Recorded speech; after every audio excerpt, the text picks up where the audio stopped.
top story of the week was gold was used for persistent data storage too.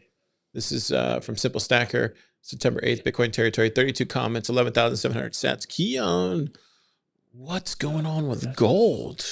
Yeah, so this is kind of, and similarly in the context of the Knott's core debate, where much of it revolves around arbitrary data storage happening on Bitcoin. But Simple Stacker, I guess, recalled that gold had been used at one point for data storage because it's easy to write in and will maintain its shape so long as it doesn't come in contact with a lot of heat or pressure. Unlike stone, it will like erode. Like there are a lot of materials that don't hold their shape actually as well as gold, even though gold is quite soft. And so I guess in the past, when important things were written, sometimes they were written in gold. And gold was also used as money. And so we were using that thing that was good for money turns out to also be good for data storage, kind of like maybe not good for data storage, but suitable for data storage. So I know where this is going. So it's going. So there's reason to believe that when you have money emerge, it also becomes used for data storage. Maybe that's not good, but it seems to be somewhat of a pattern, at least where the money is suitable for data storage. And so we shouldn't, I think the purpose of the post is like, maybe we shouldn't be surprised that we have this money that we all like using. And then there are other people who want to use the money for data storage. It's interesting too, because like even like the pharaohs and like all sorts of people at the top who had the vast majority of the gold used it for inscription type of yeah, they were literally inscribing. They were literally inscribing stuff in their own kind of degenerate type of I am a god type of behavior, killing babies, all sorts of demonic stuff.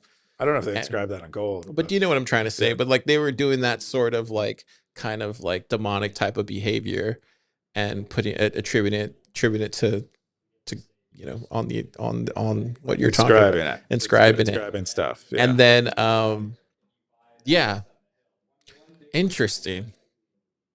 Yeah, I don't know if I don't know if it's demonic to inscribe they were in chopping gold. people. I know they probably Aztecs were doing that too. Like they were taking gold. I know, but I didn't mean to be graphic, but you know what I'm trying to say. Like, they're kind of independent things, I imagine. I mean, I'm not saying this is the same thing that's going on, obviously, but I mean, I think you know what I'm trying to say. I'm being a little bit more hyperbolic for the podcast. Yeah, but obviously, like what I'm trying to say is like that type of behavior also happened on gold in the beginning as well too, and then it led to a reckoning of a sort, you could say.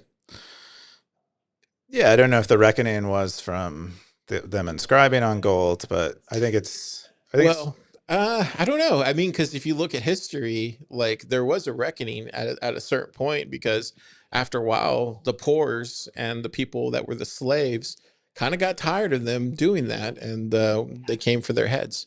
Yeah, but I don't think it has anything to do with the inscribing on the gold. Well, I mean, that's just kind of the spitting on the face, right? Like, it's just kind of. I see. You see this as like a side effect. Well, I mean, did you see Apocalypto? I mean, you kind of saw the. I did see that a long time ago. It's that kind of thing. Like, it's just hilarious. I never thought of it that way, but interesting post though, how they correlated the two things.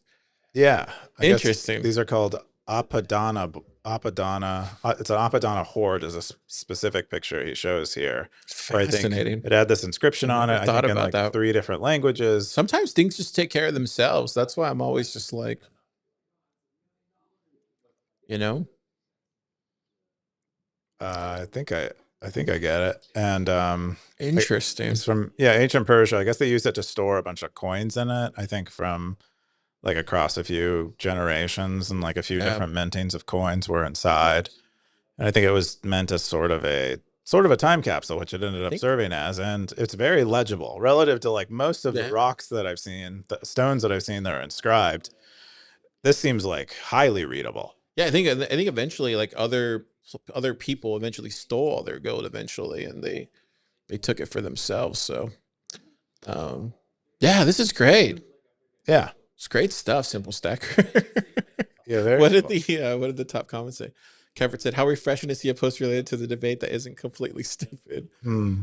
Um, 0x Bitcoin gold can be melted down and reused. Persistent data, not so much. Oh, that's a good point. What do you think about I that? mean, it persisted from I think it was like 500 BC to now, and we had that clear picture of it there. So that it seemed to persist. I get that it can be reused and melted, but I guess in a sense, Bitcoin, even if it did have that attached, you can still spend it. So it's kind of the same thing. yeah, Right? most of it is. There'll be another post I think we discussed this week where they are consolidating a lot of that dust that Yeah. a lot of those protocols generated. Cool. Great.